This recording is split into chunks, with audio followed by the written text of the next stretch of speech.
T V Prasad, സർക്കാരിന്റെ ഒരു prestigious പദ്ധതിയായി കയ്യടി നേടിക്കൊണ്ടിരിക്കുന്നതാണ് പ്രിയദർശിനി പദ്ധതി. വലിയ രീതിയിൽ അതൊരു നേട്ടമായി തന്നെ ഈ ചുരുങ്ങിയ കാലയളവിനുള്ളിൽ സർക്കാർ അവതരിപ്പിക്കുകയും ചെയ്യുന്നു. പക്ഷേ ഇപ്പോൾ ഈ മന്ത്രിയുടെ പരാമർശത്തോടുകൂടി അത് വലിയ വിവാദമാവുകയാണ്. പ്രതിപക്ഷത്തിന് വീണ് കിട്ടിയ ആയുധവും അല്ലേ?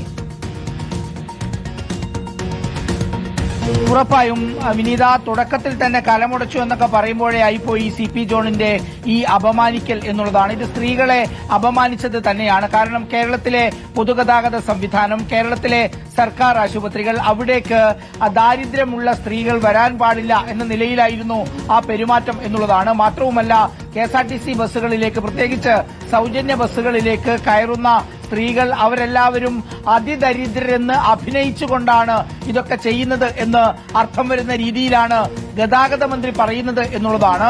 യഥാർത്ഥത്തിൽ ഇത് UDFന്റെ നയത്തിന് തീർത്തും വിരുദ്ധമായ, അങ്ങേയറ്റം സ്ത്രീകളെ അപമാനിക്കുന്ന ഒരു പ്രസ്താവന തന്നെയാണ് CP ജോണിന്റെ ഭാഗമായി ഉണ്ടായത് എന്നുള്ളത് തന്നെയാണ്. ഇതിലിപ്പോൾ സ്ത്രീകൾക്ക് ബസ്സുകളിൽ സൗജന്യം കൊടുക്കുന്ന സമയത്ത് തന്നെ വലിയ ചർച്ചയുണ്ടായിരുന്നതാണ്. ഒരുപാട് ശമ്പളം മേടിക്കുന്നവരൊക്കെ പണം കൊടുക്കാൻ സന്നദ്ധരാണ്. അവരെടുക്കെങ്കിലും ടിക്കറ്റ് എടുത്തുകൂടെ എന്ന് ചോദിക്കുന്ന സമയത്ത് എല്ലാ സ്ത്രീകൾക്കും ഒരുപോലെ സൗജന്യം എന്ന് പറഞ്ഞ മന്ത്രിയാണ് ഇപ്പോൾ സ്ത്രീകളെ അപമാനിക്കുന്ന രീതിയിലുള്ള ഈ പ്രസ്താവന നടത്തിയത്. മാത്രവുമല്ല, നമ്മുടെ ആരോഗ്യ രംഗത്തെ, പ്രത്യേകിച്ച് നമ്മുടെ സർക്കാർ ആശുപത്രികളെ അങ്ങേയറ്റം അവഹേളിക്കുന്ന നിലയിലാണ്. അതായത് ഭർത്താവിനെയും മക്കളെയും കൂട്ടിക്കൊണ്ടെന്ന് വരാന്തയിൽ കിടത്തിച്ച് ചികിത്സിക്കാൻ മടിയില്ല എന്ന രീതിയിലുള്ള സംഭാഷണം ഉണ്ടായത്.